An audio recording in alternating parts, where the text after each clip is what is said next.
Welcome to the assembly instruction for Modelrailroad3D boxcars.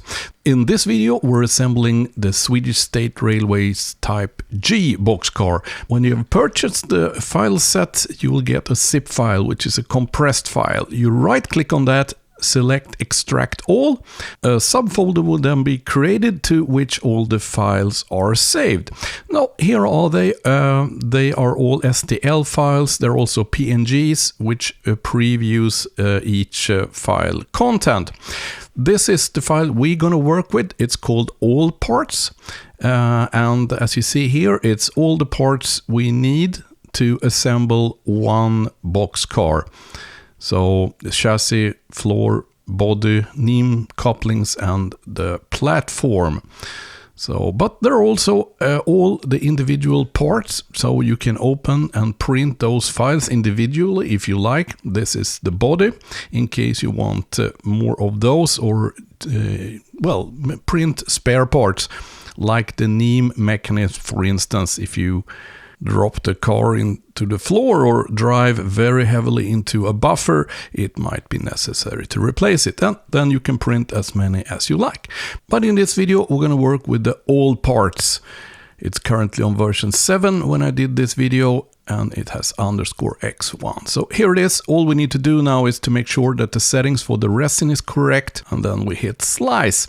You can preferably save your sliced file down to a USB directly, and that's a USB memory stick, and you stick that into your 3D printer and hit print.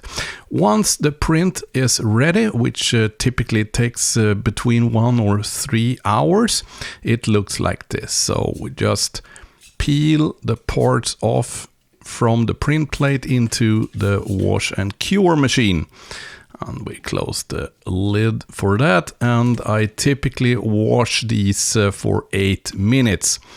The washing is very important when it comes to assembled items with movable parts, because they must not be sticky on the surface, because they will not work all that well then. So washing is key here. So once washed and ready, you let the alcohol run off, and then I put it on a bathroom tissue so I can carry it over to a place where I can work on these. And the next thing we're gonna do, of course, is to remove the supports. So we get the parts ready for post-curing. We're starting with the storeroom floor, where I cut away the supports up on the floor surface with a scalpel, and then I just break it off the remaining supports. When it comes to the NEM mechanism, I cut the lower supports with a side cutter, and then also the supports which are going up here.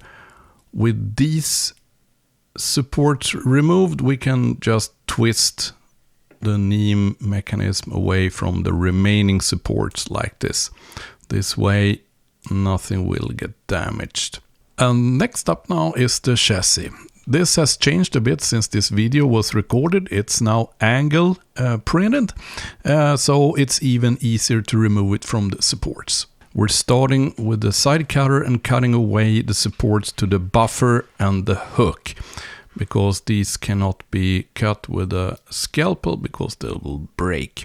Then I use my scalpel and I just cut away all the supports along the edge of the chassis. Do not dip the scalpel too far into the chassis, because there are some delicate stuff in there which needs not to be damaged. So once I've cut them all the way, I just bend the bottom plate slightly, and that will remove all the other remaining supports. Now we're basically doing the same thing here for the body. Now what's important here is not to cut off the beams in the walls, of course, but to just cut away the supports. So with that done, we're coming to the short end of it, and then we need to cut these, otherwise they will break. and then I cut the remaining with the scalpel. And same thing here, I just bend the base plate, the bottom plate, and then the remaining supports will come off. And this one's, I remove all of the supports with my side cutter, except these ones, which I remove gently with the scalpel. Okay, now we're ready to post-cure the parts. So I put them into the post-curer, and I start by curing these for 1 or 2 minutes. What I will do after that period of time is to turn all the parts upside down, so they get cured exactly the same amount of time, both on one side and on the other side. This is to ensure uniform curing and avoid any future warping. Alright, so with all the parts post-cure, it's time to remove the remains of those supports. And we're starting with the storeroom floor. For this I'm using a 400 grit sanding paper on a block.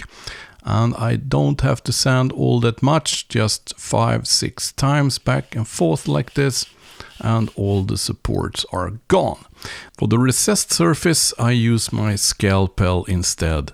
You can also use a file if you like. Alright, so next is the chassis, and we need to remove the remains of the supports here as well. So I use my sanding block for the elevated areas. For the recessed areas I cannot sand or file, because then it's a big risk that I damage this guide pin for the NEM-mechanism. So instead I use my scalpel. And on the buffer beam I use a file. Now in some cases there will still be remains of supports in this area here around the NEM-mechanism. And here's where the NEM-mechanism will move, so we cannot tolerate any upsticking NEM parts here. So I'm removing them without scratching the surface too much around. So I get a flat level surface here without any supports. Now we can try the storeroom floor in place, and it fits perfectly, which is nice. Now it's just the body left, and we're using the file here to remove the supports in between the beams. Alright, so here are the parts ready now for being primed. And why do we need to prime these, and what are we using? Well, this is a primer from Tamiya. It's a fine surface light gray, which I found work very well. I use plastic gloves and this modified clothespin to hold the part while priming. Just a thin layer of primer over the entire surface, both on the inside and the outside. There are two main purposes with this priming process. One is to prevent future warping of the plastic, because the primer will prevent or slow down the moisture going in and out of the plastic. So here are them all. Now we're ready to paint, and to get that Swedish State Railway brownish red, I mix two colors: Cavalry Brown and Burnt Umber. It's 7982 and 7941.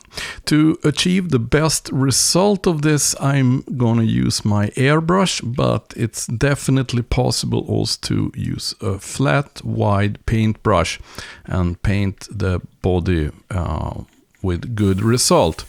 For the chassis, it's better to use a round, soft brush. So I'm spraying the entire body with this color mix.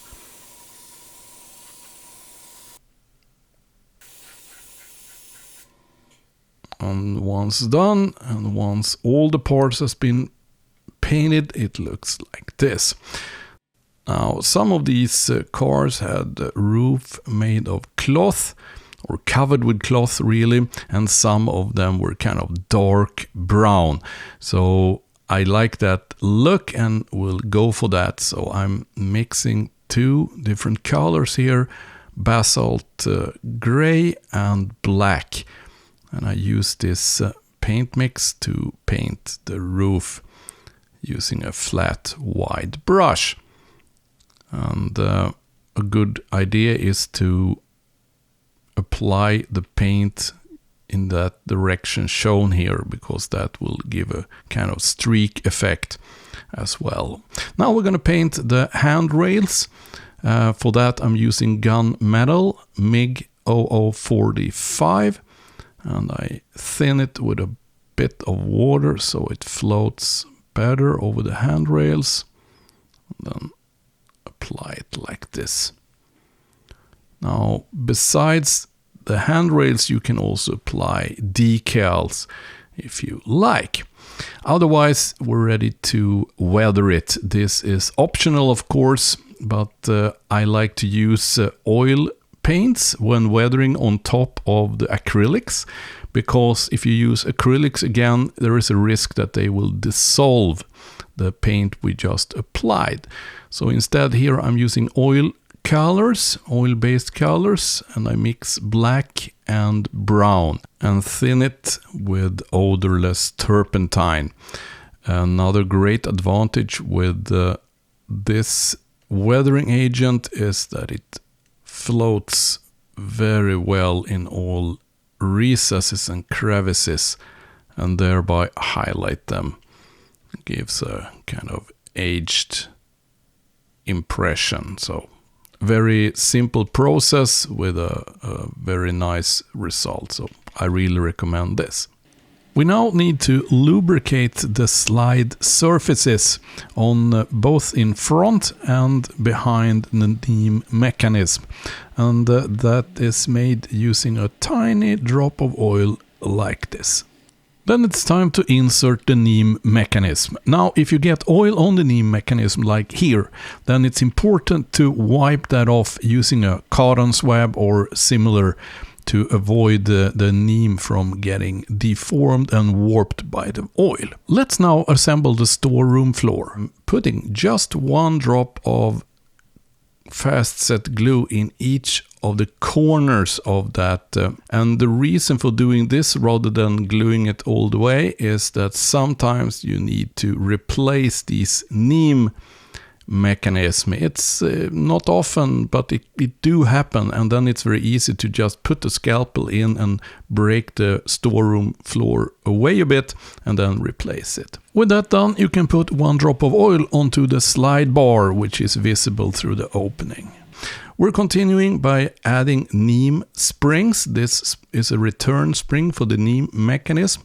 If you cannot find springs, these are spare parts actually for another brand of cars.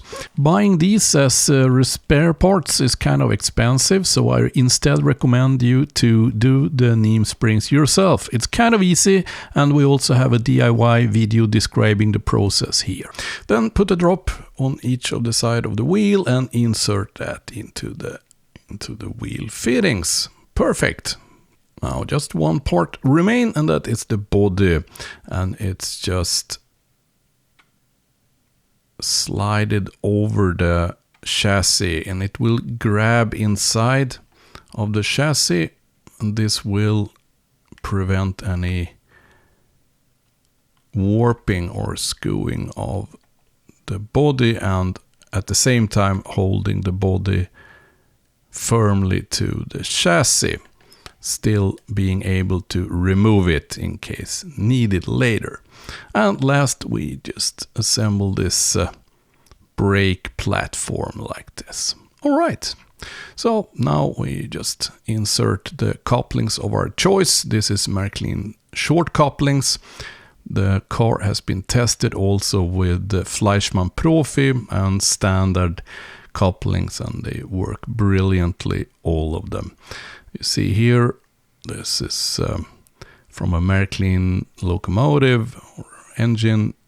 This is car to car, and yeah, it's works flawlessly. The cars has been tested during the development process, both on Märklin M-Track, as you see here, on Märklin K-Track, C-Track, on Rocco line tracks as well, and Pico Code 83. So no matter what type of layout you have, 2 or 3 rail, and no matter what track system, these should work there as well. So a big thank you for watching this assembly tutorial for Modelrailroad 3D box cars. I wish you happy printing.